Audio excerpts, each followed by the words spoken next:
Hi, it's Miss Murphy again. Yes, I have the same clothes on, same day. I hope you're doing all right. All right, let's take a look at something new. We're going to look at solutions, quantitative and qualitative descriptions of aspects of. All right. Share.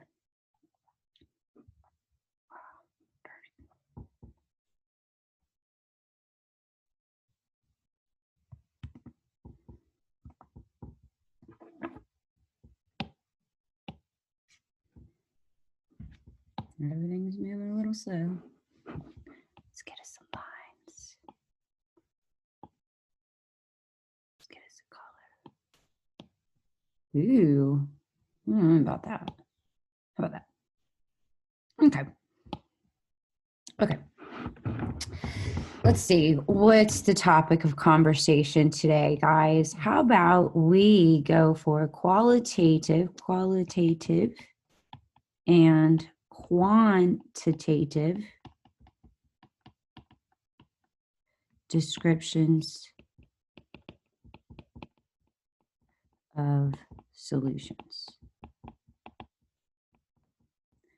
Some of this stuff you'll probably already know from just like common sense, all right? Qualitative, not numerical, right?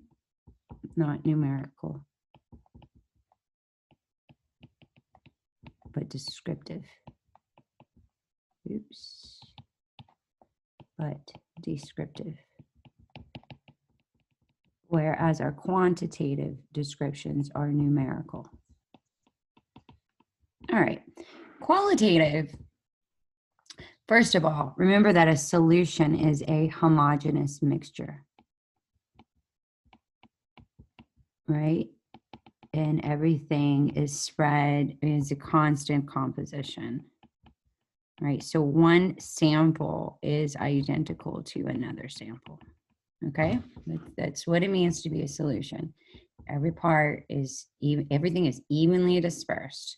So this sample is the same as this sample within a solution. Now, different solutions can have different, they can be more concentrated. So that's our qualitative. It's going to deal with being concentrated versus being dilute, right? Now that tells me, oh yeah, I need to go further over here into solutions.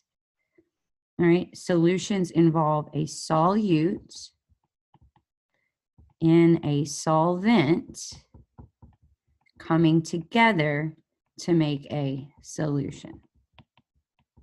All right, so a solution contains both a solute and a solvent.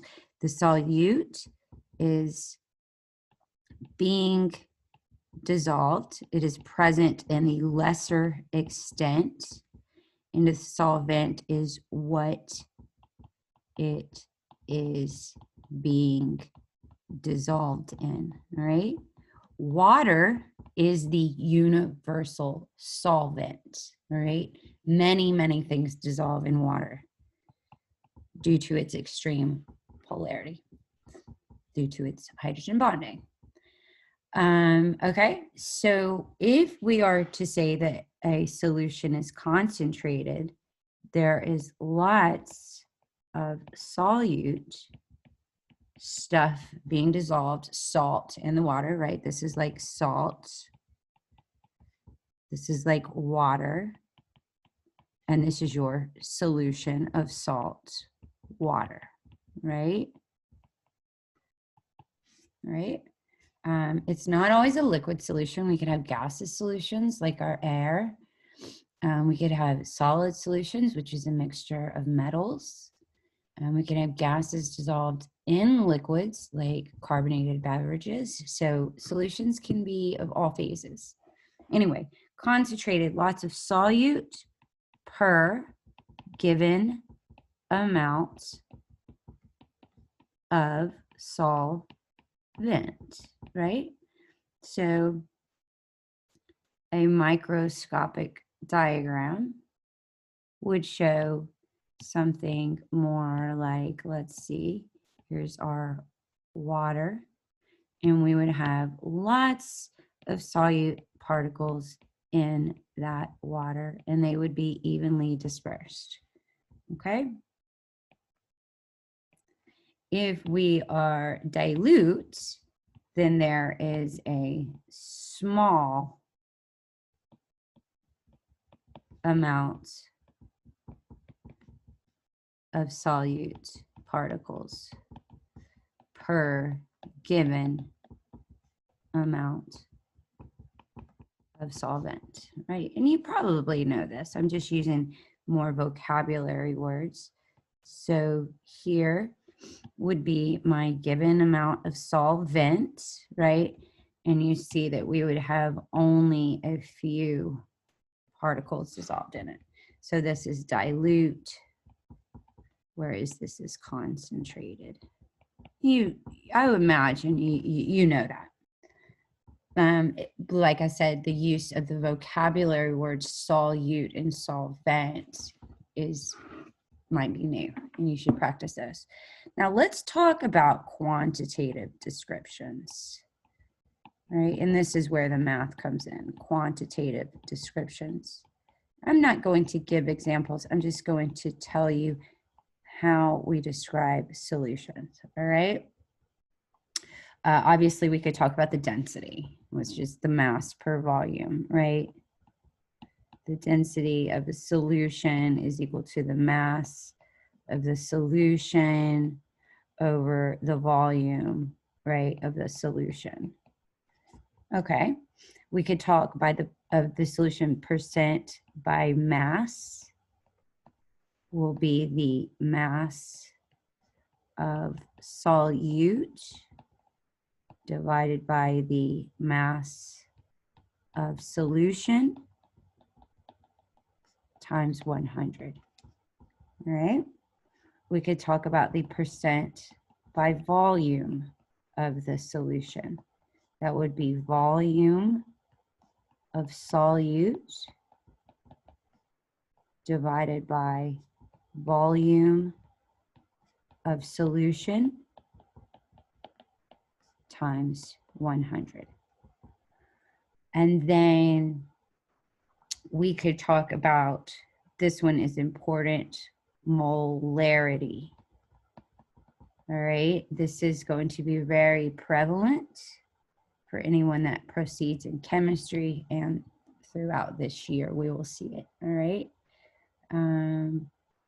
Okay, molarity is abbreviated with a capital M. Capital M, not a lowercase m. Do not use a lowercase m as a capital M. It is calculated by getting the moles of solute and dividing it by the liters of solution. Okay, and then we'll go to not molarity, but molality. And it is abbreviated with a lowercase m. Not nearly as common.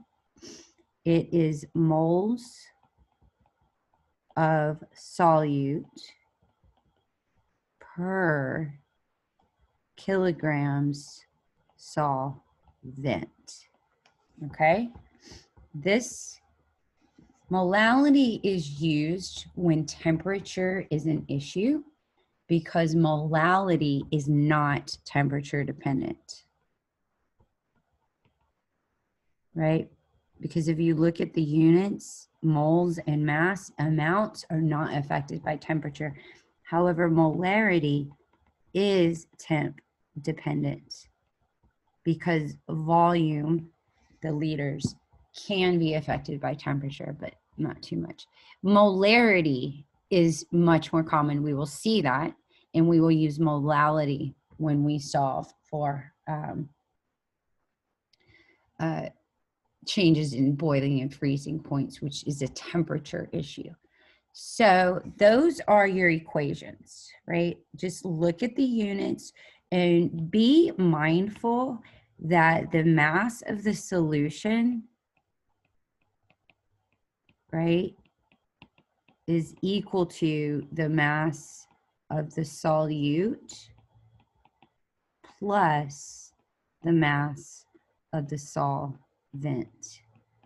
Okay, so that right here, right, that would take place.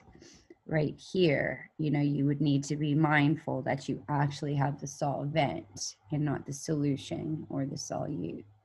All right, so we can talk about it qualitatively, no numbers, concentrated versus dilute, or quantitatively, where we would apply numerical data and solve. Okay, all right,